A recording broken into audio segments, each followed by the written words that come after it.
Hello friends, എല്ലാവർക്കും gaming ചാനലിലേക്ക് സ്വാഗതം. ഇന്ന് നല്ല ഗെയിമിൻ്റെ പേരാണ് പറയാൻ പോകുന്നത്. സർവൈവലിലാണ് ഗെയിമിൻ്റെ പേരും കാര്യങ്ങളൊക്കെ വരുന്നത്. ഞാൻ കേട്ടത് ഗൂഗിളിൽ നിന്നാണ്. ഇത് പ്ലേ സ്റ്റോറുണ്ടോയെന്ന് അറിയത്തില്ല. ഒരു കാട്ടിപ്പെട്ടു പോയാൽ എന്തൊക്കെ ചെയ്യും അങ്ങനെയൊക്കെയുള്ള നല്ല അത്യാവശ്യം കുഴപ്പമില്ലാത്തൊരു ഗെയിം തന്നെയാണ്. ഈ ഗ്രാഫിക്സ് എന്ന് പറഞ്ഞാൽ കുറവാണെന്നാലും വലിയ കുഴപ്പമൊന്നുമില്ല. അപ്പോൾ നമുക്ക് കളിച്ച് നോക്കാം.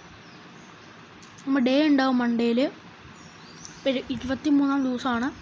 നമ്മളിങ്ങനെ ഓരോ സാധനങ്ങളൊക്കെ പറിക്കുക, വീടുകളൊക്കെ നമ്മൾ മരത്തടിയൊക്കെ വെട്ടുക. പിന്നെ നല്ല കോമഡി ഒരെണ്ണം തന്നെയാണിത്. പാറ്റകൾ അടിച്ചു കൊല്ലണം. ഓരോ പാറ്റകൾ വരുമ്പോൾ അതിനെ അടിച്ചടിച്ച് കൊല്ലണ്ട. അപ്പോൾ ഈ ഗെയിമിൻ്റെ പേര് സർവൈവലിനാണ്. എല്ലാവരും ഒന്ന് കയറ്റി നോക്കുക. അപ്പോൾ നല്ലൊരു ഗെയിം തന്നെയാണ്. അപ്പോൾ എനിക്കിഷ്ടമായി, അതുകൊണ്ടാണ് ഞാൻ വീഡിയോ ഇട്ടത്. അപ്പോൾ നിങ്ങൾക്ക് ഇഷ്ടപ്പെടുവാണെങ്കിൽ എൻ്റെ ചാനൽ സബ്സ്ക്രൈബ്, ലൈക്ക്, ഷെയർ ചെയ്യും. അപ്പോൾ എല്ലാവർക്കും ബൈ.